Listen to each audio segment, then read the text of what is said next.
کرام السلام علیکم ورحمۃ اللہ وبرکاتہ۔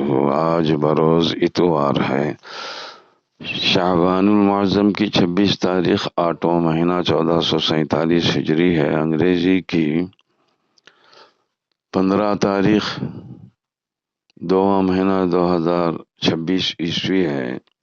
قرآن مجید کی سورہ نور کی آیت نمبر 12 کی تلاوت، ترجمہ، تفسیر کی جا رہی ہے۔ غور سے سماعت فرمائیے۔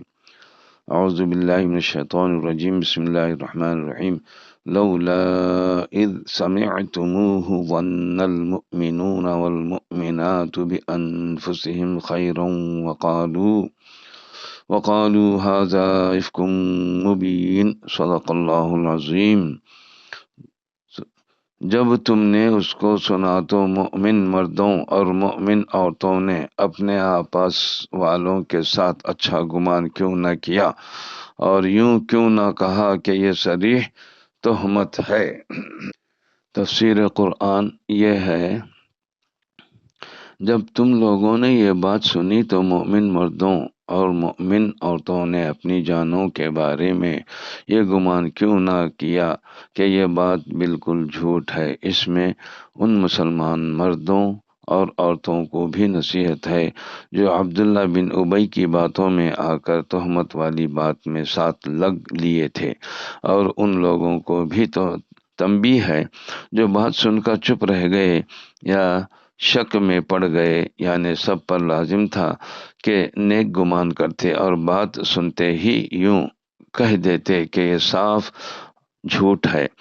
اس میں یہ بتا دیا کہ جب کسی مومن مرد عورت پر تہمت لگائی جائے تو فوراً وہاں کہہ دیں کہ یہ جھوٹ ہے اور حسن ظن سے کام لیں، بدگوئی میں بھی ساتھ نہ ہوں اور بدگمانی بھی نہ کریں۔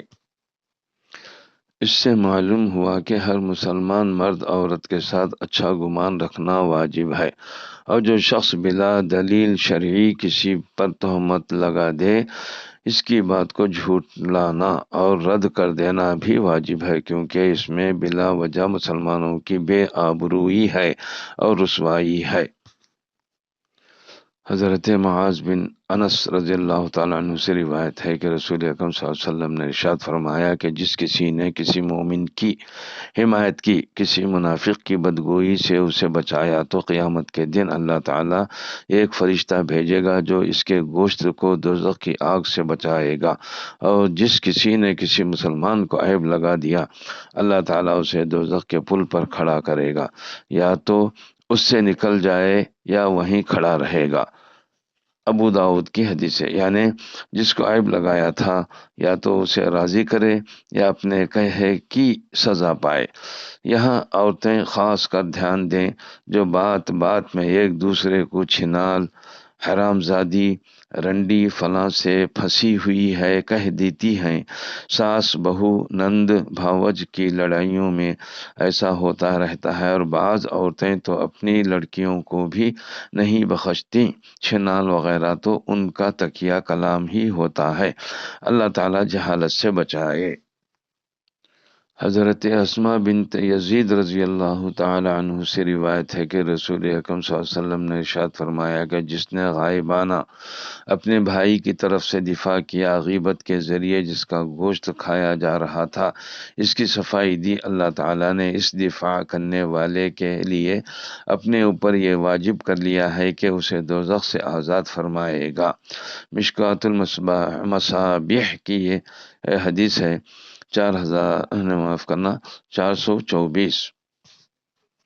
حضرت ابو درداء رضی اللہ تعالیٰ عنہ نے بیان کیا ہے کہ میں نے رسول صلی اللہ علیہ وسلم کو یہ فرماتے ہوئے سنا کہ جو بھی کوئی مسلمان اپنے بھائی کی آبرو کی طرف سے دفاع کرے گا، اللہ تعالیٰ کے ذمہ ہے کہ قیامت کے دن اسے دوزخ کی آگ سے دور رکھے گا۔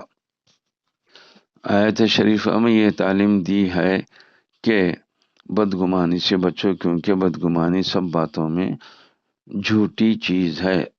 بخاری شریف کی ایک حدیث میں ارشاد فرمایا گیا ہے کہ نیک گمانی اچھی عبادت سے ہے، ابو داؤد کی حدیث۔ یہاں ایک نقطہ قابل توجہ ہے۔ اللہ نے یوں فرمایا، جب تم نے یہ بہتان والی بات سنی تو مومن مردوں اور مومن عورتوں نے اپنی جانوں کے بارے میں اچھا گمان کیوں نہیں کیا؟ حضرت عائشہ رضی اللہ تعالیٰ عنہ سے روایت ہے کہ رسول اکرم صلی اللہ علیہ وسلم نے ارشاد فرمایا، جس نے اپنے بھائی سے بدگمانی کی بے شک اس نے اپنے رب سے بدگمانی کی، کیونکہ اللہ فرماتا ہے اجتنبوا کثیرا من الظن، بہت زیادہ گمان کرنے سے بچو۔ وآخر دعوانا الحمد للہ رب العالمین، السلام علیکم ورحمۃ اللہ وبرکاتہ۔